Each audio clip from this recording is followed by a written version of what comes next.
તો chapter number 6 ની અંદર ઉષ્માગતિશાસ્ત્રની અંદર પ્રમાણિત સર્જન એન્થાલ્પી એ આખો કન્સેપ્ટ બહુ સારી રીતે આપણે ભણ્યા કે ભાઈ પ્રમાણિત સર્જન એન્થાલ્પી એટલે કોઈ એક મોલ પદાર્થનું સર્જન કરવા માટે પ્રમાણિત પરિસ્થિતિમાં એના ઘટક તત્વોમાંથી આપણું સંયોજન પણ પ્રમાણિત સ્થિતિમાં બને એ દરમિયાન થતો એન્થાલ્પીનો ટોટલ ફેરફાર એને કહેવાય પ્રમાણિત સર્જન એન્થાલ્પી.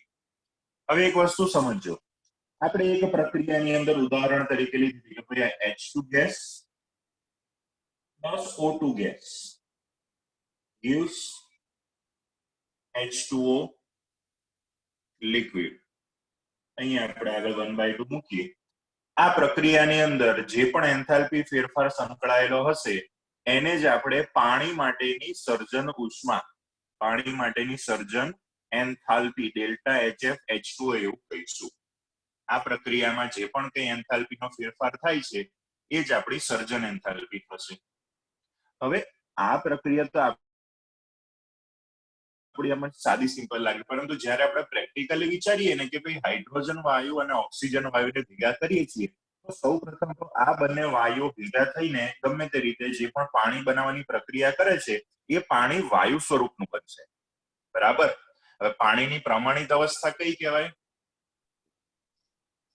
લિક્વિડ. કોણ બોલ્યું? બોલે.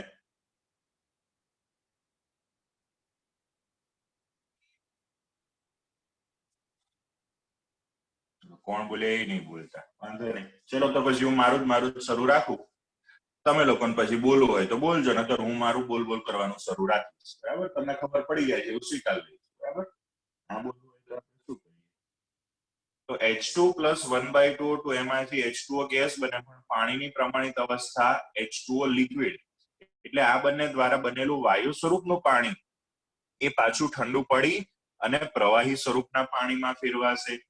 એટલે એક ઉર્જા તો અહીંયા સંકળાયેલી હશે, એક ઉર્જા આપણી પાસે અહીંયા સંકળાયેલી હશે H2 અને O2 ભેગા થઈને H2O ના વાયુ સ્વરૂપમાં રૂપાંતરણ માટે, અને બીજી ઉર્જા એન્થાલ્પી અહીંયા સંકળાયેલી હશે.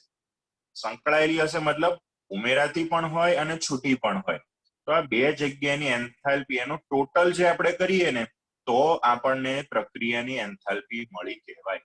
આમાં કઈ ડાયરેક્ટ એવું ના હોય કે આપણું જે તત્વ, બે તત્વ ભેગા થાય છે તો એમાંથી ડાયરેક્ટ જ આપણું H2O લિક્વિડ બનતું હોય. આ રીતે પણ થતું હોય. હવે આપણી વ્યાખ્યા પ્રમાણે શું છે કે આપણે એક મોલ પદાર્થનું સર્જન કરવાનું, એના ઘટક તત્વોની પ્રમાણિત અવસ્થામાંથી સર્જન કરવાનું. H2 અને O2 ગેસ સ્વરૂપમાં લીધા, એમાંથી આપણું જે સંયોજન બનાવવાનું છે એક મોલ, એ પાછું એની પ્રમાણિત અવસ્થામાં બનવું જોઈએ. એ ડાયરેક્ટ બનતું ના હોય, એક સ્ટેપ વધીને પણ થતું હોય. અને દર વખતે એવું જરૂરી નહીં કે ભાઈ એક જ સ્ટેપ વધતું હોય, ઘણા વધારે સ્ટેપ પણ થતા હોય. ઉદાહરણ તરીકે આપણે પેલી પ્રક્રિયા ઘણી બધી જોઈ હતી સર્જન એન્થાલ્પીની વ્યાખ્યાની અંદર, તો કે ભાઈ કેલ્શિયમ કાર્બોનેટની બનાવટ મારે કરવી હોય CaCO3 ની, તો એ CaCO3 ની બનાવટની સર્જન એન્થાલ્પી માટેની પ્રક્રિયા આપણે આ રીતે લખવી પડે. એના ઘટક તત્વોમાંથી બનાવવાનું, એટલે એક કેલ્શિયમ જે સોલિડ સ્વરૂપમાં હોય, પછી કાર્બન એ પણ ગ્રેફાઇટ સોલિડ સ્વરૂપમાં હોય, અને ઓક્સિજન O2 વાયુ સ્વરૂપમાં હોય. તો અહીંયા આપણે 3/2 મૂકી દઈએ. તો આ પ્રક્રિયા દરમિયાન જે પણ એન્થાલ્પીનો ફેરફાર થશે, આ પ્રક્રિયાની જે એન્થાલ્પી ડેલ્ટા HR એ આપણી CaCO3 ની સર્જન એન્થાલ્પી થશે. હવે આપણને મેં તમને કીધું હતું કે આ પ્રક્રિયા આપણને લાગે સિમ્પલ, પણ વર્ષો સુધી તમે કેલ્શિયમ કાર્બન ને ઓક્સિજન ભેગા કરીને મૂકી રાખો ને, તમે ગરમ કરો ને તો કેલ્શિયમ અને કાર્બન અને ઓક્સિજન ભેગા થઈને કાર્બન મોનોક્સાઇડ કે કાર્બન ડાયોક્સાઇડ બનાવે. પણ આ ત્રણને ભેગા કરી અને એમાંથી આ બનવું, આ પ્રક્રિયા કદાચ પ્રેક્ટિકલી શક્ય ના પણ હોય. પ્રક્રિયા કદાચ પ્રેક્ટિકલી શક્ય ના પણ હોય. તો ઘણીવાર અમુક પ્રક્રિયામાં એવું પણ થતું હોય છે કે ભાઈ પ્રક્રિયા એક જ સ્ટેપમાં ના થતી હોય, એક કરતા વધારે સ્ટેપમાં થતી હોય. 12મા ધોરણની અંદર અમુક પ્રક્રિયાઓ એવી આવે છે 3, 4, 5 એવા બધા પણ સ્ટેપ થતા હોય. 11-12 ની અંદર બહુ એવી કઈ હેવી આવતી છે નહીં. તો અમુક પ્રક્રિયા, જેમ કે અહીંયા જનરલ તમને એક ઉદાહરણ આપું કે આપણી પાસે એક પ્રક્રિયા અહીંયા લખેલી છે કે ભાઈ gives D. આ જે પ્રક્રિયા હતી ને મેં તમને કીધું કે કદાચ આ વસ્તુ પ્રેક્ટિકલી પોસિબલ પણ ના હોય કે ભાઈ કેલ્શિયમ કાર્બન અને ઓક્સિજનને ભેગા કરીને CaCO3 તમે બનાવો, પણ આપણે આ પ્રક્રિયા એની સર્જન એન્થાલ્પીની વ્યાખ્યા પ્રમાણે આ રીતે લખવી પડે. તો આ પ્રક્રિયા આપણે સૈદ્ધાંતિક રીતે લખી કહેવાય, કેમ કે પ્રેક્ટિકલી પ્રાયોગિક રીતે આ રીતે પ્રક્રિયા થઈ અને CaCO3 ના પણ બનતો હોય. તો આવી કોઈક સૈદ્ધાંતિક પ્રક્રિયા છે એના દ્વારા આપણે CaCO3 બનાવવાનું. તો એ પ્રક્રિયા એક જ સ્ટેપને બદલે એક કરતા વધારે સ્ટેપમાં થતી હોય, જેમ કે A gives D. આ પ્રક્રિયા છે પણ આ આપણે બનાવેલી છે. સૈદ્ધાંતિક રીતે આપણે A માંથી D બનાવવાનો છે ઓન પેપર. પ્રેક્ટિકલી A માંથી D ડાયરેક્ટ નહીં બનતો. કેવી રીતે બને છે? કે A માંથી પહેલા B બને છે, B માંથી C બને છે અને C માંથી D બને છે.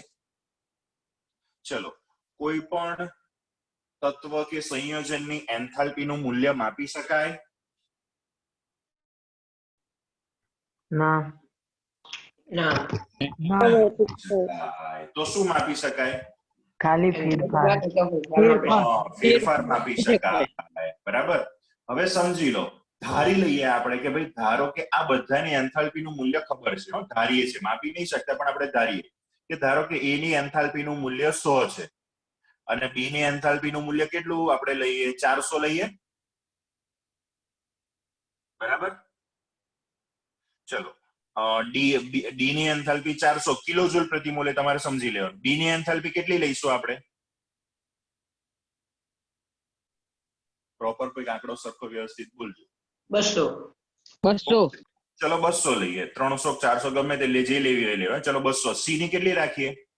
100. 100 રાખીએ. 100. હલો,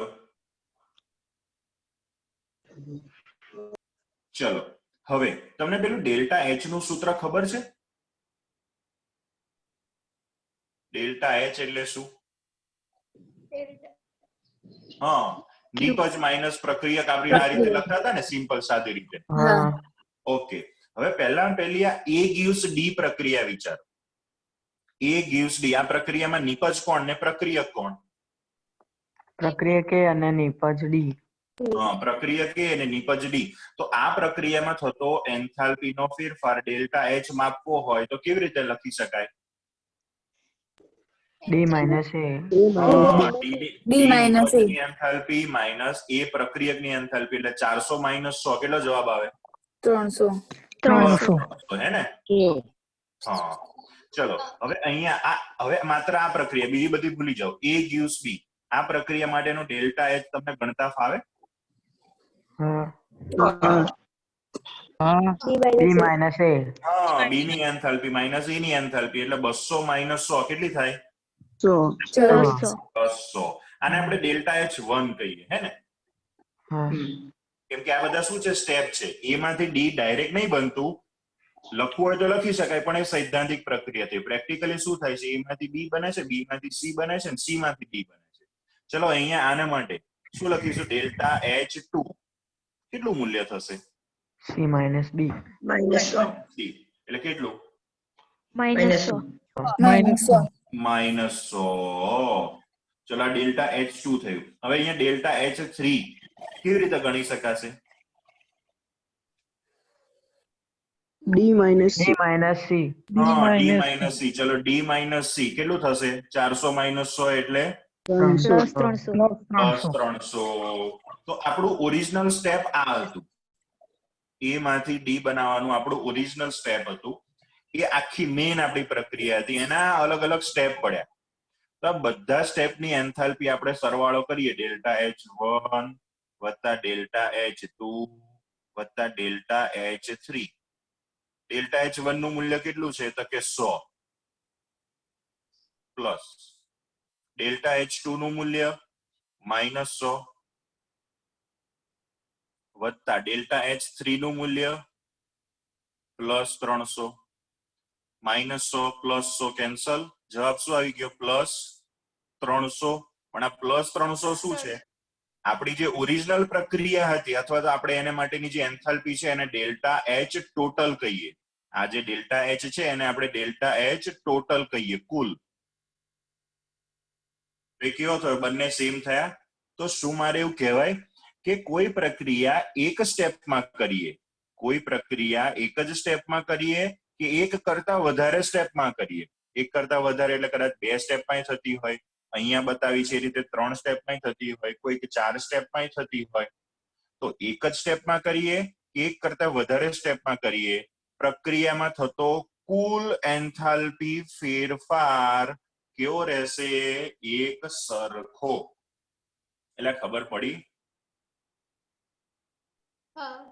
ફાઇનલ ફેરફાર કેટલો થયો? ફાઇનલ એન્થાલ્પી ફેરફાર 300. એક જ સ્ટેપમાં ગયા કે અલગ અલગ સ્ટેપમાં ગયા? ગમે તે સ્ટેપમાં ગયા. અને માટે જ આપણે એન્થાલ્પીને શું કહીએ છીએ? અવસ્થા વિધેય. અવસ્થા વિધેય. મતલબ કે શરૂઆતની અને અંતિમ અવસ્થા ઉપર આધાર રાખે, નહીં કે તમે કેવી રીતે ગયા છો. એ માંથી ડી ડાયરેક્ટ એક જ સ્ટેપમાં બનાવ્યું તમે, એ માંથી બી, બી માંથી સી અને સી માંથી ડી બનાવવામાં આવેલું છે. ખબર પડી બધાને કે આની અંદર કોઈ ડાઉટ છે? પડી ખબર. ઓકે. તો પ્રક્રિયા એક જ સ્ટેપમાં કરીએ અથવા એક કરતા વધારે સ્ટેપમાં કરીએ, પ્રક્રિયામાં થતો જે કુલ એન્થાલ્પી ફેરફાર છે એ એક સરખો જ રહેશે. એક જ સ્ટેપમાં કરીએ તોય 300, એક કરતા વધારે સ્ટેપમાં કરીને બધાનો સરવાળો કર્યો તો એ પણ કેટલો આવે છે? 300. અને આ જે વિધાન છે, આજે આપણે સમજ્યા, એને જ કહેવાય છે હેસનો અચળ ઉષ્મા સંકલનનો નિયમ. નિયમ. રેડી? આ વિધાન બોલ્યા એ નિયમ. હેસ એ વૈજ્ઞાનિકનું નામ છે. અચળ ઉષ્મા. અચળ ઉષ્મા કેમ વાપર્યું? તો કે ભાઈ પ્રક્રિયા એક જ સ્ટેપમાં કરી, એક કરતા વધારે સ્ટેપમાં કરી, એની ઉષ્મા એટલે કે જે એન્થાલ્પી છે એ કેવી રહી? અચળ જ રહી. અને સંકલન કેમ કે આપણે બધા સ્ટેપનો શું કર્યો? સરવાળો કર્યો. ખ્યાલ આવી ગયો બધાને આ હેસના અચળ ઉષ્મા સંકલનના નિયમમાં? તમારી ચોપડીમાં કઈક એવું વિધાન, તમારી ચોપડીમાં કઈક એવું વિધાન આપેલું છે કે જો પ્રક્રિયા જુદા જુદા તબક્કામાં થતી હોય, જો પ્રક્રિયા જુદા જુદા તબક્કો, પહેલો તબક્કો A માંથી B, બીજો તબક્કો B માંથી C, ત્રીજો તબક્કો C માંથી D, એ જુદા જુદા તબક્કામાં થતી હોય તો તેની પ્રમાણિત પ્રક્રિયા એન્થાલ્પી પ્રક્રિયાના મધ્યવર્તી તબક્કાની, જેમાં એકંદર પ્રક્રિયા સમાન તાપમાને વિભાજિત કરી શકાતી હોય, તેમાં તેમની એન્થાલ્પીનો સરવાળો પ્રમાણિત પ્રક્રિયા એન્થાલ્પી થશે. બહુ વિચિત્ર અને ખરાબ રીતે આ વિધાન અહીંયા આપવામાં આવેલું છે. જૂની સિલેબસની ટેક્સ્ટબુક હતી, એમાં બહુ મસ્ત રીતે આ વસ્તુ આપેલી હતી અને બહુ મસ્ત સમજાય એવી રીતે આપેલી હતી. બરાબર? જો તમને વાક્ય રચના આખી સમજાવો ને તો તમને યાદ રહેશે. શું કીધું? જો પ્રક્રિયા જુદા જુદા તબક્કામાં થતી હોય, આ પહેલો કટકો. નાના નાના કટકામાં યાદ રહેશો ને તો યાદ રાખશો તો જ યાદ રહેશે.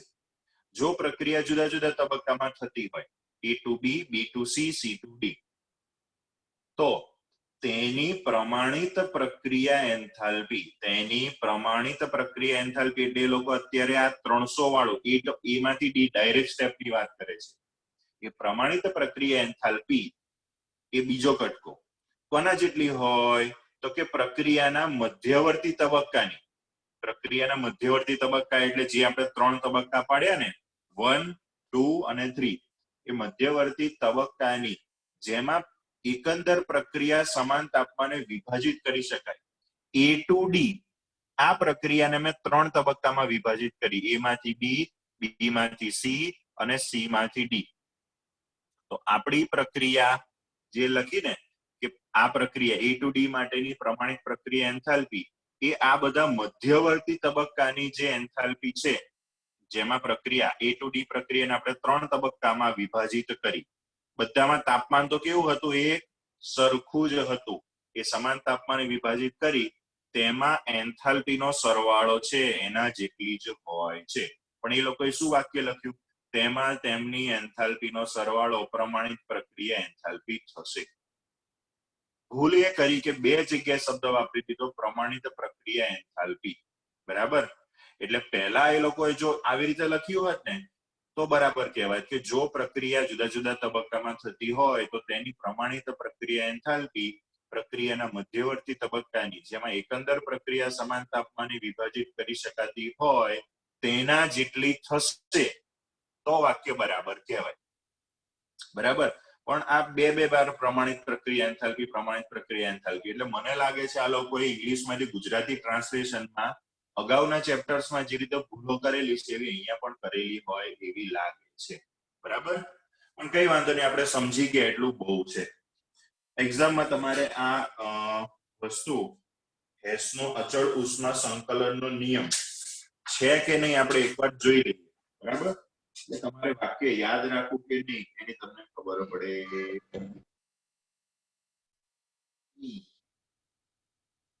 6.5 નંબરનો ટોપિક ચાલે.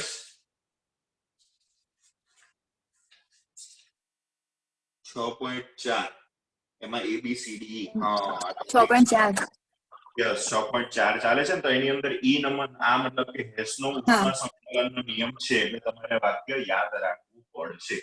બરાબર. બાકી સમજૂતી જે હમણાં તમને આપું કે તમારી એ રીતે પ્રક્રિયા પ્રમાણે યાદ રાખવાની. ચલો આટલાની અંદર કોઈને કોઈ ડાઉટ? ના ઓકે, કઈ વાંધો નહીં. ચલો સર, હા બોલો. એક્ઝામમાં બુક નું છે એ જ સેન્ટેન્સ લખવું પડે કે તમે જે સમજાવ્યું એ લખી શકાય? એ સમજાયું એ નહીં, પણ એમાંથી જો પેલું બે વાર પ્રમાણિત પ્રક્રિયા એન્થાલ્પી છે ને એ કાઢી નાખશો ને તોય ચાલશે. વાંધો નહીં. હેસના ઉષ્મા સંકલનના નિયમમાં છે ને બહુ વિચિત્ર આપેલું છે, એની અંદરથી કોઈ પણ એક પ્રમાણિત એન્થાલ્પી વાળું છે ને એ કાઢી નાખશો ને તોય લખશો ને તોય ચાલશે. બરાબર. હા સર. હા ઓકે, ચલો આગળ જઈએ. હવે આના પ્રેક્ટિકલી આ તો મેં તમને એક જનરલ પ્રક્રિયા સમજાવી. હવે ઉદાહરણ લઈને આપણે સમજીએ. આપણી ચોપડીમાં ઉદાહરણ પણ આપેલા છે. ચલો એક સાદું સિમ્પલ તમને ઉદાહરણ આપું. C+O2 શું બનશે? CO2. ભેગા થઈ કાર્બન ડાયોક્સાઇડ બનવાની આ જે પ્રક્રિયા છે આપણે એક જ તબક્કામાં લખી. એના બદલે હું બે તબક્કામાં લખી શકું કે C+1/2O2 gives CO2. CO carbon monoxide 1/2. Ready. એ કાર્બન મોનોક્સાઇડ પાછો અપૂર્ણ દહન પામી આગળ છેલ્લે કાર્બન ડાયોક્સાઇડ બનાવે છે. તો આ જ પ્રક્રિયાને મેં બે તબક્કામાં લખી. હા કે ના? હા. ચલો હવે મારે એવું કહેવાય કે આ ઉપરવાળી જે પ્રક્રિયા છે એ આ બંને પ્રક્રિયાનો સરવાળો છે. જો તમે ઘણી વાર મેથ્સમાં ભણ્યા હશો કે x + 2y = 3 અને x - 2y = 5. આ બંને સમીકરણનો તમે સરવાળો કરો તેમાં તમે 2y કેન્સલ કરતા હતા. લોપાલોપની એવી કોઈ રીત આવતી હતી? આ બંને સમીકરણનો સરવાળો કર્યો તો આ +2y અને -2y કેન્સલ થઈ ગયા. ડાબી બાજુનો સરવાળો જમણી બાજુનો સરવાળો કરવાનો હોય તો બરાબરની ડાબી બાજુ 2x એટલે 2x ભેગા થાય એટલે 2x અને જમણી બાજુ 5 + 3 8 એટલે x નું મૂલ્ય આવતું હતું 4. આ રીતનું તમે મેથ્સમાં ભણ્યા હતા. સેમ એ જ રીતનું અહીંયા પણ આપણી પાસે થશે કે ભાઈ આપણી જે ઉપરવાળી પ્રક્રિયા છે એ આ બંને પ્રક્રિયાના સરવાળા પ્રમાણે થશે. તો આ બંને પ્રક્રિયાનો સરવાળો કરીએ તો આ જે એરો છે ને એને તમે ધારી લો કે શું છે? બરાબર છે. હવે આ બંને પ્રક્રિયાનો સરવાળો કર્યો તો કાર્બન મોનોક્સાઇડ અહીંયા જમણી બાજુ છે અને અહીંયા કાર્બન ડાયોક્સાઇડ ડાબી બાજુ છે. તો શું કેન્સલ કરી શકાય ખરું?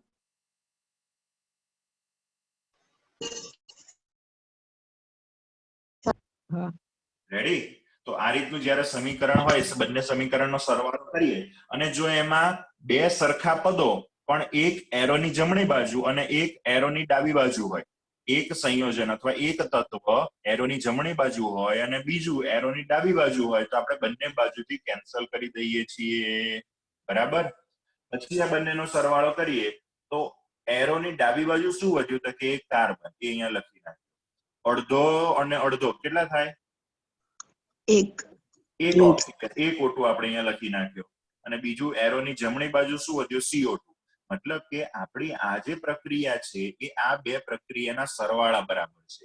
અને જો બીજા શબ્દોમાં કહીએ તો કાર્બન અને ઓક્સિજન ભેગા થઈ અને કાર્બન ડાયોક્સાઇડ બનવાની પ્રક્રિયા અહીંયા આપણે એક જ સ્ટેપની અંદર કરેલી છે, પણ અહીંયા આપણે બે સ્ટેપની અંદર કરેલી છે, સ્ટેપ 1 અને સ્ટેપ 2, બે તબક્કાની અંદર આપણે આ પ્રક્રિયા કરી. ચલો કઈ વાંધો નહીં. હવે પ્રેક્ટિકલી જ્યારે આવી રીતે વસ્તુ કરીને પ્રેક્ટિકલી કાર્બન અને ઓક્સિજનને ભેગા કરીને ડાયરેક્ટ કાર્બન ડાયોક્સાઇડ બનાવ્યો અને એની અંદર થતો પ્રક્રિયાની જે એન્થાલ્પી ડેલ્ટા HR એનું મૂલ્ય માપ્યું, તો એ મૂલ્ય આપણને કેટલું જોવા મળે? તમારી ચોપડીમાં ક્યાંક આપેલું હશે, જોઈને મને કહો તો.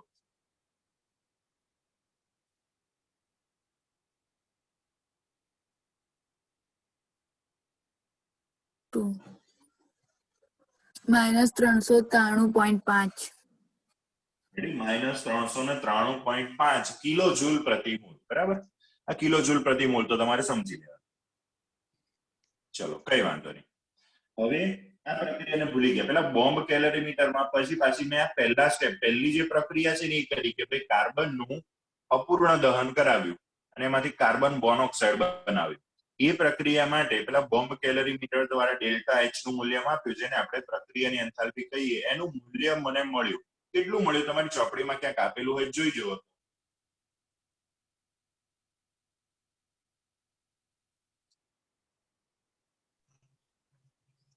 -110.5 કિલોજૂલ પ્રતિ મોલ.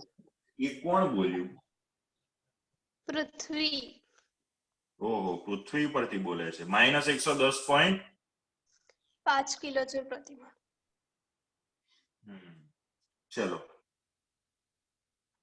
કાર્બન મોનોક્સાઇડ નું હવાની અને ઓક્સિજનની હાજરીમાં અપૂર્ણ દહન કરીએ તો CO2 બને. એને માટેની જે એન્થાલ્પી મેં માપી તો એનું મૂલ્ય મને ડેલ્ટા H કેટલું મળ્યું? કોઈ મને આપી શકે? ક્યાંય લખ્યું છે?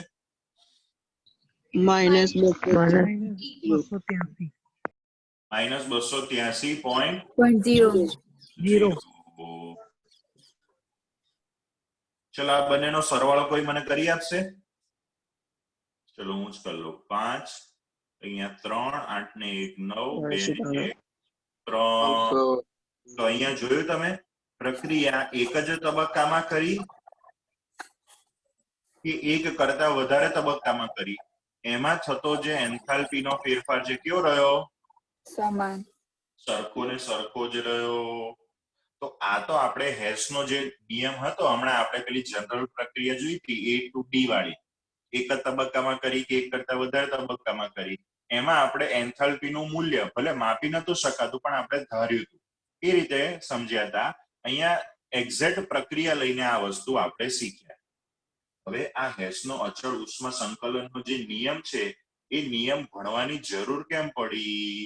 તો આ ને આધારે આ જે ઉદાહરણ આપણે જોયું એને આધારે શું મારે એવું કહી શકાય કાર્બન અને ઓક્સિજન વચ્ચે પ્રક્રિયા થઈને કાર્બન ડાયોક્સાઇડ બને છે, એને બદલે કાર્બન અને ઓક્સિજન વચ્ચે પ્રક્રિયા થઈ કાર્બન મોનોક્સાઇડ બને છે અને કાર્બન મોનોક્સાઇડ અને ઓક્સિજન વચ્ચે પ્રક્રિયા થઈ CO2 બને. આ ઉદાહરણ પરથી શું મારે એવું કહી શકાય કે જો કોઈ પ્રક્રિયા સમીકરણ બે અથવા વધારે સમીકરણોના સરવાળા બાદબાકી દ્વારા બનાવી શકાતું હોય, જો કોઈ સમીકરણ બે કે વધારે સમીકરણોના સરવાળા કે બાદબાકી દ્વારા બનાવી શકાતું હોય તો એની સાથે સંકળાયેલો એન્થાલ્પી ફેરફારના પણ એ જ પ્રમાણે સરવાળો બાદબાકી કરી શકાય કે ના બોલાય એવું?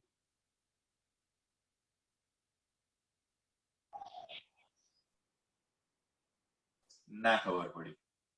જો ફરીવાર આપણે આ બંને સમીકરણનો સરવાળો કરીને આ સમીકરણ મેળવ્યું ને, આ પહેલું અને બીજું, આ બે તબક્કા કહીએ અથવા તો બે પ્રક્રિયા સમીકરણ કહીએ. આ બે સમીકરણનો સરવાળો કરીને આપણે આ ત્રીજું સમીકરણ બનાવ્યું. તો એ જ રીતે આપણે આ બે સમીકરણો સાથે સંકળાયેલી જે એન્થાલ્પીઓ એમનો સરવાળો કરીને ફાઇનલ પ્રક્રિયા હતી એની એન્થાલ્પી પણ મેળવી શકાય. કેવી રીતે? અત્યારે તો આપણને મૂલ્ય અહીંયા આપેલું છે, પણ આ વસ્તુનો ઉપયોગ ક્યાં થશે? કે હમણાં આપણે જે પ્રક્રિયા લખી હતી ને, Ca+C+3/2O2 gives CaCO3. મેં તમને શું કીધું? આ પ્રક્રિયા પ્રેક્ટિકલી 3 થી 2 ની ઘાત 2 વડે લખી શકાય. 3 થી 2 ની ઘાત 2 વડે લખી શકાય. 3 થી 2 ની ઘાત 2 વડે લખી શકાય. 3 થી 2 ની ઘાત 2 વડે લખી શકાય. શક્ય થાય કે ના થાય? ન થાય. ના થાય. થતી હોય, બરાબર. રેડી? તો આ પ્રક્રિયા પ્રેક્ટિકલી શક્ય ના હોય, પણ આ પ્રક્રિયા જ આપણે લખવી પડે. કેમ? આ સમીકરણ જ મેં લખ્યું. શેને માટે લખ્યું મેં આવું સમીકરણ? શું શોધવા લખ્યું? ઘટક તત્વોમાંથી બનવું. મતલબ કે કેલ્શિયમ કાર્બોનેટની સર્જન એન્થાલ્પી માટે લખ્યું ને. સર્જન એન્થાલ્પીની વ્યાખ્યા પ્રમાણે તમારે આ રીતે સમીકરણ લખવું પડે ને કે એના ઘટક તત્વો વચ્ચે પ્રક્રિયા કરાવવાની. હવે ઘટક તત્વો કોક વાર ડાયરેક્ટ એકબીજા સાથે પ્રક્રિયા ના પણ કરતા હોય. વર્ષો સુધી એ બધા ઘટક તત્વોને એકબીજા સાથે મૂકી રાખો, એમાંથી આપણું એક મોલ સંયોજન ના પણ બનતું હોય, પણ વ્યાખ્યા પ્રમાણે તો આપણે એના ઘટક તત્વોમાંથી જ બનાવવાનું. તો આવી કોઈ પ્રક્રિયા જ્યારે પ્રેક્ટિકલી શક્ય ના હોય, થિયરિટિકલી જ શક્ય હોય, તો એને આધારે પ્રક્રિયાની એન્થાલ્પી એટલે કે એ સંયોજનની સર્જન એન્થાલ્પીનું મૂલ્ય શોધવું હોય ત્યારે આ હેસના અચળ ઉષ્મા સંતુલનના નિયમની જરૂર પડતી હોય છે. બરાબર? ઓકે. હવે આપણને એ કેવી રીતે જરૂર પડે છે એનું પ્રેક્ટિકલ ઉદાહરણ આપણને ચોપડીમાં એક દાખલો આપેલો છે ને એને આધારે જોઈશું. પણ એ જોતા પહેલા મેં અહીંયા તમને જે આ સમજાવ્યું છે ને એ એકદમ સાદા સિમ્પલ શબ્દોમાં સમજાવેલું છે, પણ તમને ચોપડીમાં જે સમજાવેલું છે ને એ મારે તમને કહેવું પડશે. નહીં તો તમે જ્યારે વાંચવા જશો ને તો મેં તમને સાદી સિમ્પલ રીતે સમજાવ્યું ને તમને કદાચ ખબર પડી ગઈ, પણ ચોપડીમાં અલગ રીતે આપેલું છે. કઈ અલગ રીતે આપેલું છે તમને બતાવો. તમારી પાસે બધા પાસે ચોપડી છે?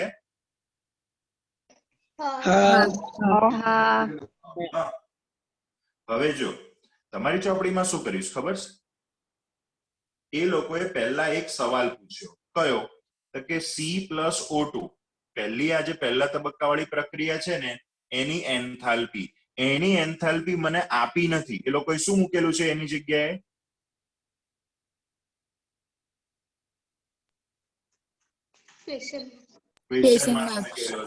મતલબ કે એ મારે શોધવાની છે એવું મને કીધેલું છે.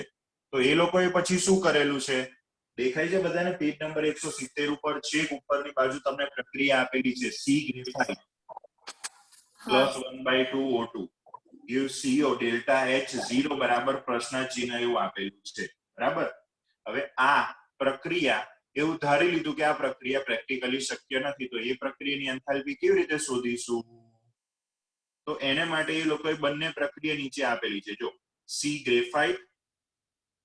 Graphite solid +O2 gives CO2, એના માટે ડેલ્ટા HR0 નું મૂલ્ય આપેલું છે -393.5 મળ્યું. હા. એની નીચે આ પ્રક્રિયા આપેલી છે. CO gas +1/2 O2 gas gives CO2 gas. એને માટેની ડેલ્ટા HR0 નું મૂલ્ય આપેલું છે -283. મળ્યું બધાને? હા હા. તો આપણને તો માત્ર આ અને આ બે જ પ્રક્રિયા માટેની એન્થાલ્પી આપેલી છે, એને આધારે આની શોધવાની છે. અત્યાર સુધી આપણે શું શીખ્યા કે ભાઈ આ બંનેના સરવાળાથી આ પ્રક્રિયા મળી તો એને અનુરૂપ આ બંને પ્રક્રિયાની એન્થાલ્પી જે છે એ બંનેનો સરવાળો કરી અને છેલ્લી પ્રક્રિયાની એન્થાલ્પી ગણી શકાય. હવે આપણે સહેજ ઊંધી રીતે સમજવાનું. આ આપણને પ્રક્રિયા આપેલી છે, બરાબર? આની એન્થાલ્પી આપણે શોધવાની છે. તો આ બે પ્રક્રિયા કે જેની એન્થાલ્પીઓ આપણને આપેલી છે એને આધારે કેવી રીતે શોધી શકાય? બરાબર? ઓકે. એના માટે શું કર્યું એ લોકો એ તમને સમજાવું. આ પહેલી જે પ્રક્રિયા છે ને એવું લખું છું અહીંયા. C ઉપર એ રીતે નહીં, પહેલા તમને પ્રોપર રીત સમજાવી દઉં. મારે કોની એન્થાલ્પી, કઈ પ્રક્રિયાની એન્થાલ્પી શોધવાની છે?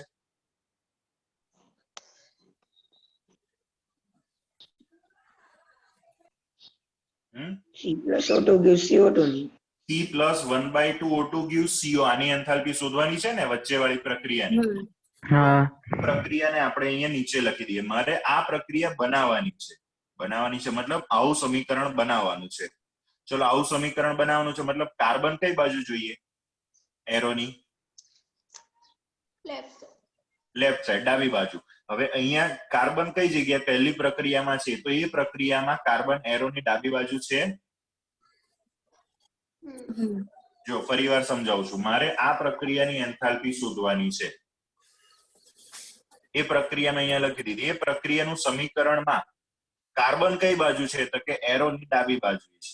તો આપણને જે પ્રક્રિયાની એન્થાલ્પીઓ આપેલી છે એ પ્રક્રિયામાં કાર્બન ક્યાં છે તો કે આ પહેલી પ્રક્રિયામાં કઈ બાજુ છે ડાબી બાજુ તો એને ડાબી બાજુ જ આપણે જોઈએ છીએ એટલે પહેલી પ્રક્રિયાને એ લોકોએ એમને એમ રહેવા દીધી C+O2 gives CO2 હા કે ના ચલો એની એન્થાલ્પી હું અહીંયા લખી દઉં -393.5 બીજી પ્રક્રિયા જોઈ તમે આ હા હવે મારી જે પ્રક્રિયાનું સમીકરણ બનાવવાનું છે એમાં કાર્બન મોનોક્સાઇડ ગેસ કઈ બાજુ છે જમણી બાજુ જમણી બાજુ આ પ્રક્રિયા જે વધી આ પ્રક્રિયામાં કાર્બન મોનોક્સાઇડ કઈ બાજુ છે ડાબી બાજુ જમણી બાજુ લાવવું હોય તો શું કરવાનું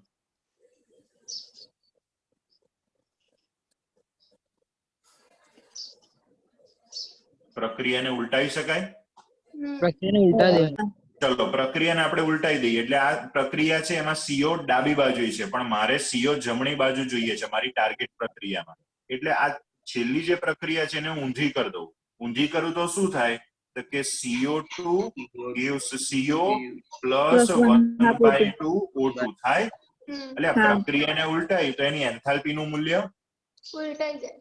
ઉલટાઈ જાય મતલબ માઇનસ હોય તો પ્લસ થાય પ્લસ હોય તો માઇનસ થાય અહીંયા માઇનસ છે એટલે આપણે પ્લસ કરી દઈએ થયું ચલો હવે આ બંનેનો સરવાળો કરવાનો ટ્રાય કરીએ સર 283.05 નહીં ઓકે સોરી હવે જો આ બંનેનો સરવાળો કરીએ તો તમને જોશો કે પહેલી પ્રક્રિયામાં CO2 જમણી બાજુ બીજી પ્રક્રિયામાં CO2 એરોની ડાબી બાજુ છે તો શું મારે કેન્સલ કરવું હોય તો કરાય હા તો ચલો આ બંનેને કેન્સલ કરી નાખીએ કેન્સલ કર્યા પછી વધ્યું શું જુઓ તો કાર્બન વધ્યો હા કઈ બાજુ ડાબી બાજુ કે જમણી બાજુ ડાબી બાજુ લીધો ચલો હવે કાર્બન મોનોક્સાઇડ કઈ બાજુ છે એરોની જમણી બાજુ હા લખી દીધો હવે બે વસ્તુ એક વધી ડાબી બાજુ એરોની ડાબી બાજુ એક ઓક્સિજન એરોની જમણી બાજુએ અડધો ઓક્સિજન શું કરાય એનું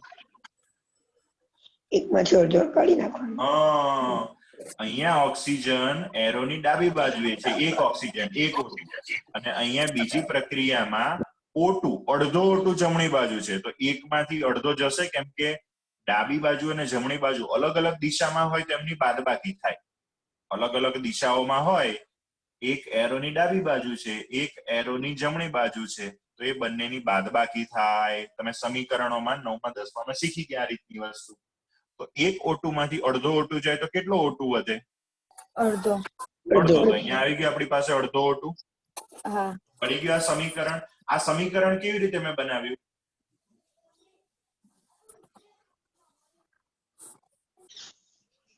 પેલા આખી પ્રક્રિયાના સમીકરણમાંથી એક સ્ટેપની બાદબાકી કરીને સરવાળો કરીને આ બે સ્ટેપનો સરવાળો કરીને બનાવ્યું ને આ ફાઇનલ સ્ટેપ મારે જે જોતું હતું જેની એન્થાલ્પી મારે શોધવાની હતી એ આ બે સ્ટેપના સરવાળાથી સમીકરણ બન્યું છેલ્લું સમીકરણ હા તો આ બંને પ્રક્રિયાઓનો સરવાળો કરીને આ છેલ્લી પ્રક્રિયા બનાવી તો હેસના નિયમ પ્રમાણે એ તે સંકળાયેલી એન્થાલ્પીનો પણ હું સરવાળો કરી શકું ચલો આ બંનેનો સરવાળો કરીશું તો સરવાળો થશે કે બાદબાકી કરવાની થશે બાદબાકી કેમ કે માઇનસ છે અને પ્લસ છે તો બંનેની બાદબાકીનો જવાબ કેટલો આવે છે -110.5 અને એ થશે આપણી આ પ્રક્રિયાની એન્થાલ્પી ખબર પડી આને કહેવાય હેસના ઉષ્મા સંકલનના નિયમની ફળશ્રુતિ બહુ અઘરો શબ્દ છે ફળશ્રુતિ એના કરતા સાદો સિમ્પલ શબ્દ ઉપયોગિતા કે ભાઈ આપણે કોઈ પણ પ્રક્રિયા કે જે કદાચ પ્રેક્ટિકલી શક્ય બનતી નથી ઓનલી સૈદ્ધાંતિક ઓન પેપર જ આપણે લખીએ છીએ તેમ છતાં એ પ્રક્રિયા સાથે સંકળાયેલો એન્થાલ્પીનો જે ફેરફાર છે એ આપણે ગણી શકીએ કેવી રીતે તો કે ઉષ્મા રાસાયણિક સમીકરણો બહુ અઘરો શબ્દ છે સિમ્પલ સાદા શબ્દોમાં કહીએ કોઈ પણ રાસાયણિક પ્રક્રિયા અથવા એનું સમીકરણ તો ઉષ્મા રાસાયણિક સમીકરણોનો સરવાળો કે બાદબાકી કરીને હવે સરવાળો કે બાદબાકી એટલે શું તો કે ભાઈ જો આપણે સમીકરણોનો સરવાળો કરીએ તો એની સાથે સંકળાયેલી એન્થાલ્પીનો પણ સરવાળો થાય જો હું કોઈ સમીકરણોની બાદબાકી કરું કરાય કરવી હોય તો કરાય. તો જો હું સમીકરણોની બાદબાકી કરું તો એની સાથે સંકળાયેલો એન્થાલ્પી ફેરફાર પણ કેવો થઈ જશે? બાદબાકી પામશે. ખબર પડી ગઈ બધાને? હા. તમારી ચોપડીમાં આ રીતે તમને ઉદાહરણ આપેલું છે અને આને સમજાવવા માટે, આની પ્રેક્ટિકલ એપ્લિકેશન માટે તમને સ્વાધ્યાયનો એક દાખલો પણ આપેલો છે. દરેક જણ સ્વાધ્યાયનો 6.14 નંબરનો દાખલો જોશે. મળ્યો 6.14 સ્વાધ્યાયનો? હા. એક દાખલો વ્યવસ્થિત રીતે તમે સમજી લીધો તો તમને આ હેસનો નિયમ પ્રોપર આવડી જો. મને 3 પ્રક્રિયાઓ આપેલી છે. ચલો મને પ્રક્રિયા કોણ લખાવશે? શીતલબેન પ્રક્રિયા લખાવો તો ફટાફટ.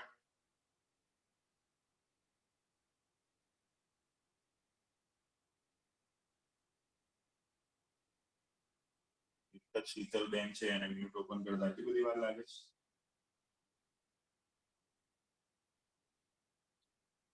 આયુષીબેન?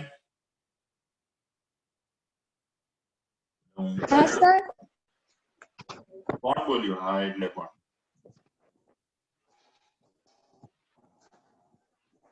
આખું બધું લખી રહીશ ત્યાં સુધી એ લોકો કશું નહીં કરે.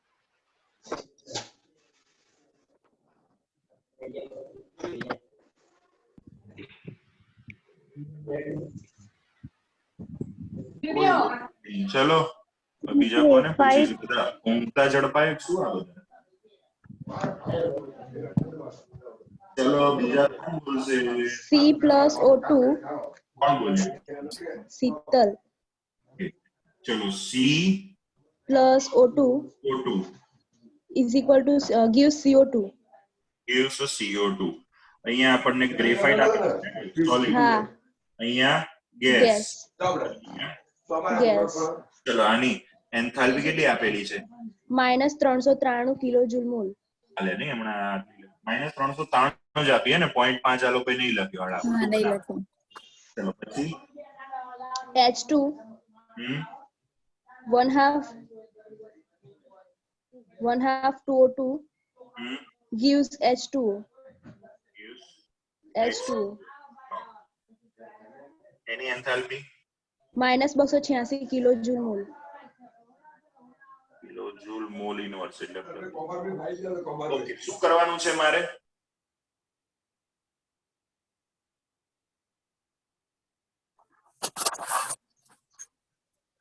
પ્રમાણિત સર્જન ઉષ્મા CH3OH ની પ્રમાણિત સર્જન એન્થાલ્પી શોધવા.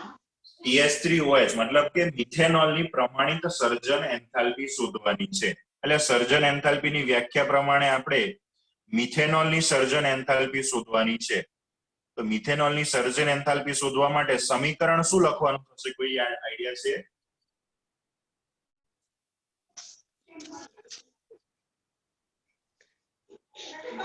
C plus હા H હા બરાબર C plus બરાબર. H2 plus O2. યસ, બંને જણા મસ્ત બોલ્યા. મારે આ મિથેનોલ એની પ્રમાણિત સર્જન એન્થાલ્પી શોધાય. સર્જન એન્થાલ્પી એટલે શું? તો કે એક મોલ સંયોજન બનાવવાનું. કઈ સ્વરૂપમાં? તો કે એના પ્રમાણિત સ્વરૂપમાં. તેમાંથી બનાવવાનું તો કે એના ઘટક તત્વો. આમાં ઘટક તત્વો કયા છે? તો કે કાર્બન, હાઇડ્રોજન અને ઓક્સિજન. કાર્બન કયા સ્વરૂપમાં હોય પ્રમાણિત સ્વરૂપ કાર્બનનું? તો કે ગ્રેફાઇટ. હાઇડ્રોજનનું પ્રમાણિત સ્વરૂપ કયું? તો કે H2 ગેસ. અને ઓક્સિજનનું પ્રમાણિત સ્વરૂપ તો કે O2 ગેસ. પાછું સમીકરણ સંતુલિત પણ હોવું જોઈએ. જમણી બાજુ 1 મોલ CH3OH છે તો એમાં 1 કાર્બન, તો ડાબી બાજુ 1 કાર્બન. જમણી બાજુ હાઇડ્રોજન કેટલા છે? તો ડાબી બાજુ મારે 2 મૂકવા પડશે ને અહીંયા. ચલો જમણી બાજુ ઓક્સિજન કેટલા છે? 1. તો ડાબી બાજુ શું કરું? 1/2. Yes, 1/2 O2. આ સમીકરણ મારે બનાવવાનું છે કે જે પ્રેક્ટિકલી આ પ્રક્રિયા શક્ય જ નથી. કાર્બન, હાઇડ્રોજન, ઓક્સિજન ભેગા કરીને મૂકી રાખો ને તો એ લોકો વચ્ચે છે ને એટલો કુસંગ છે ને એ લોકો ભેગા થઈને બનાવે જ નહીં. તો આ મારે આ બધામાંથી કંઈક સરવાળો બાદબાકી કરીને બનાવવાનું. આવા ગમે એટલા તમારે ઉદાહરણ બનાવો ને એટલા બનાવી શકાય. ઘણી બધા MCQs તમે સોલ્વ કરશો ને અલગ અલગ તમને ઘણી બધી પ્રક્રિયા આપેલી હોય 2 અથવા 3 અને એના પરથી એને આધારે કોઈક પદાર્થ માટેની સર્જન એન્થાલ્પી શોધવાની હોય અને એ પદાર્થ આ સમીકરણમાં હોય અને હોય. આ લોકોની અંદર અંદર ફેર ગોઠવણી કરીને જ આ છેલ્લું સમીકરણ બનાવવાનું હોય. તો ચલો આ છેલ્લું સમીકરણ બનાવવા માટે આ 3 તબક્કાનો આપણે ઉપયોગ નંબર 2 તબક્કા નંબર 3 તબક્કા કહો અથવા તો કોઈ પણ રાસાયણિક પ્રક્રિયા કહો તો 3 રાસાયણિક પ્રક્રિયા અને એની સાથે સંકળાયેલા એન્થાલ્પી ફેરફાર આપેલા છે એને આપણે નામ આપી દઈએ ડેલ્ટા H1 ડેલ્ટા H2 અને ડેલ્ટા H3. બરાબર. હવે સમજો કેવી રીતે કરવાનું. ઘણા બધા તો મગજમાં તરત સ્ટ્રાઇક થઈ ગયા હશે કેવી રીતે કરવાનું, પણ ના ખ્યાલ આવ્યો હોય તો હું તમને સમજાવું. પહેલું તો મારે બનાવવાનો છે CH3OH. એ કયા સમીકરણમાં છે? તો કે ભાઈ પહેલા સમીકરણમાં છે. દેખાયું બધાને? શીતલબેન રાખજો. શીતલબેન હા સર. ઓકે. CH3OH મારે જોઈએ છે પહેલા સમીકરણમાં છે, પણ કઈ જગ્યાએ છે? જમણી કે ડાબી? ડાબી. ડાબી બાજુએ છે. મારે જોઈએ છે કઈ બાજુ? જમણી બાજુ. તો શું કરવાનું મારે? પ્રક્રિયા ઉલટાઈ નાખવાની. હા, એટલે મારે એવું કરવાનું કે ભાઈ સમીકરણ 1 ને ઉલટાવતા, ચલો આ એક વસ્તુ કરો. બરાબર. એટલે CH3OH ડાબી બાજુએ છે, જમણી બાજુ આવી જશે. પહેલું સમીકરણ ઉલટાવું તો. બરાબર. ચલો હવે ડાબી બાજુની ચર્ચા કરીએ. કાર્બન કઈ બાજુ છે? ડાબી બાજુ. ડાબી બાજુ છે. તો અહીંયા કાર્બન તમને ક્યાં દેખાય છે આ 3 માંથી એકે પ્રક્રિયામાં? બીજી પ્રક્રિયામાં. બીજી પ્રક્રિયામાં ડાબી બાજુ છે કે જમણી બાજુ? ડાબી બાજુ. હવે મારે જોઈએ છે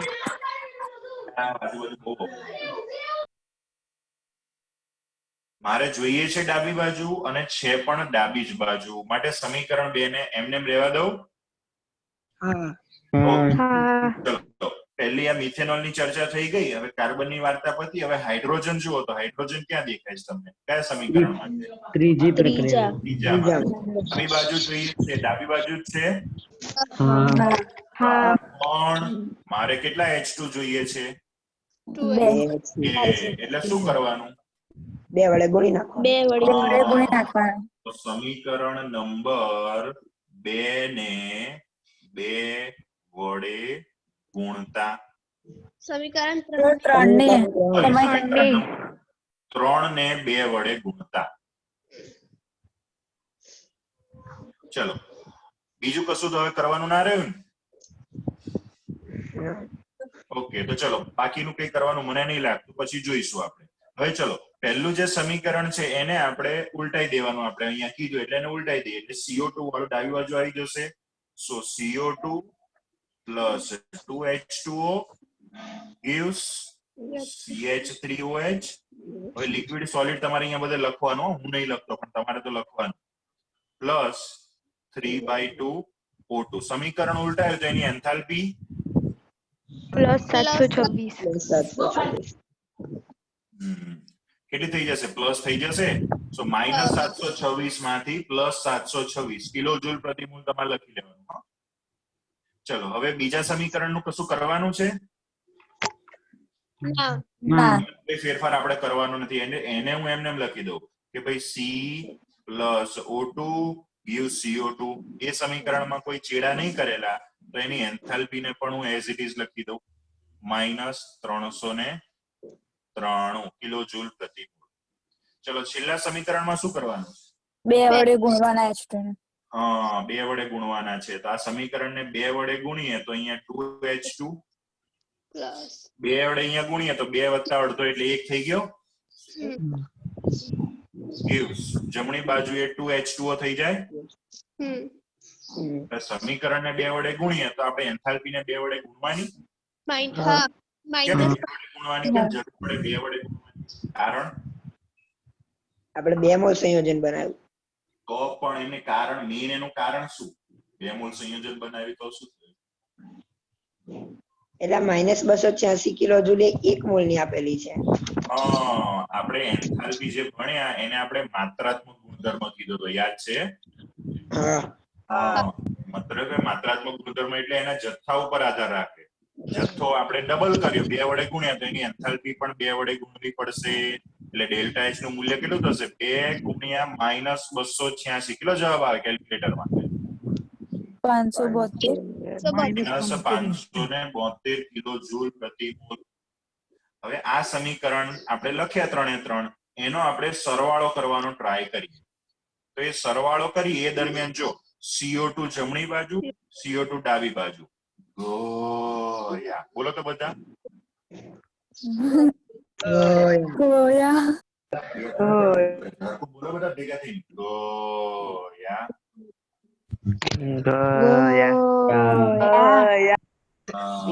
ચલો આપણે ફરી પાછું ઉડાડીએ જો 2H2O જમણી બાજુ 2H2 ડાબી બાજુ શું કરીશું ગોયા હવે બીજું કશું ગયામાં રહ્યું નહીં હો હવે બાકી બધું રાખવાનું છે ચલો વધ્યું શું એરોની ડાબી બાજુ એક કાર્બન વધ્યો હા 2H2 વધ્યા હા ઓકે જમણી બાજુએ CH3OH વધ્યો હા હા તો એટલી વસ્તુ આપણી પાસે આવી ગઈ કે ભાઈ કાર્બન હતો એ કાર્બન આવી ગયો 2H2 હતા 2H2 આવી ગયા મિથેનોલ જમણી બાજુ હતો CH3OH એ અહીંયા આવી ગયો હવે ઓક્સિજનની વાર્તા રહી તો જો ડાબી બાજુએ 2 ઓક્સિજન છે એરોની ડાબી બાજુ 2 ઓક્સિજન જમણી બાજુ કેટલા છે 3/2 એટલે દોઢ કહેવાય દોઢ હા 2 માંથી દોઢ જાય એક ડાબી બાજુ છે અને આ જમણી બાજુ તો બાદબાકી થશે ને હા 2 માંથી દોઢ જાય તો અડધો અડધો અહીંયા આવી ગયો મતલબ કે આ 3 સમીકરણોનો મેં સરવાળો કર્યો તો મને આ સમીકરણ મળ્યું કે ના મળ્યું તો પેલા હેસ કાકા શું કહેતા હતા સમીકરણોનો સરવાળો કરીને જે સમીકરણ મેળવીએ તો સમીકરણોનો સરવાળો કરીએ તો જોડે જોડે એની એન્થાલ્પીનો સરવાળો કરવો પડે કે ના કરવો પડે તો ચલો સરવાળો કરવા માટે અહીંયા એક મૂલ્ય છે +726 બીજું છે -393 અને ત્રીજું છે -572 તમને કેલ્ક્યુલેટરમાં આવડવું જોઈએ માઇનસ વાળા બંનેનો સરવાળો અને એમાંથી આની બાદબાકી કરવાની ચલો -572 અને -393 સરવાળો કરો તો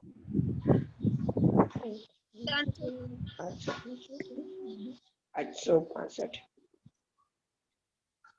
ચલો હું પહેલા અહીંયા લખી દઉં +726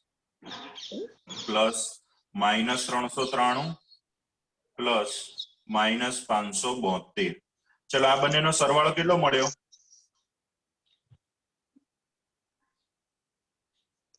333 એટલે શું 300 આ બંનેનો સરવાળો કેટલો મળ્યો પહેલા પૂછું છું 572 અને 393 965 રેડી પણ એ કેવું મળશે માઇનસમાં મળશે ને અને સામે +726 એટલે બાદબાકી થશે તો 965 માંથી 726 બાદ કરો તો 239 રેડી પણ એ કેટલું આવશે માઇનસમાં મૂલ્ય આવશે કેમ કે મોટી સંખ્યા ઋણ છે એટલે -239 કિલો જૂલ પ્રતિ મોલ એ થશે મિથેનોલની સર્જન એન્થાલ્પી કેવી રીતે કરવાનો ખ્યાલ આવી ગયો તમને કોઈ પણ આ રીતનો સવાલ MCQ કે ગમે તે પૂછેલું હોય એમાં કોઈ એક સંયોજનનું સર્જન કરવાનું કીધું હોય જેનું સંયોજનનું તમારે સર્જન કરવાનું હોય એને માટે તમને કોઈ સમીકરણ 2 કે 3 સમીકરણ આપેલા હોય એ સમીકરણની અંદર તમારે શું શું કરવાનું થાય તો કાં તો કોઈ સમીકરણને ઉલટાવવાનું થાય અથવા કોઈક સમીકરણને કોઈક સંખ્યા વડે ગુણવાનું થાય આટલી જ વસ્તુ તમારે કરવાની પછી એ સમીકરણોનો સરવાળો કે બાદબાકી મોસ્ટલી સરવાળો કરવાનો અને એ સમીકરણોનો જેનો સરવાળો કર્યો એને અનુરૂપ ઉર્જાઓનો પણ સરવાળો કરો તો તમને જે તે પદાર્થ જેની પ્રમાણિત સર્જન એન્થાલ્પી શોધવાની કીધી છે એનું મૂલ્ય તમને મળી જાય એટલે આવડી ગયો દાખલો હા તો આને તમે તમારી રીતે ગણી લેજો એમાં ભૌતિક અવસ્થા વગેરે જે બી વસ્તુ છે એ તમારે લખી દેવાની ખ્યાલ આવશે ઓકે તો આજના સેશનમાં આપણે આટલું રાખીએ આજે આપણે ગેસનો અચળ ઉષ્મા સંકલનનો નિયમ એના વિશેની ડિટેલમાં ચર્ચા કરી નેક્સ્ટ આવતીકાલના સેશનમાં હવે બાકી રહેલી ઘણી બધી અલગ અલગ પ્રક્રિયાઓને અનુરૂપ અલગ અલગ પ્રક્રિયા એન્થાલ્પી વિશે ચર્ચા કરીશું. ત્યાં સુધી બધાને જય સંત. સર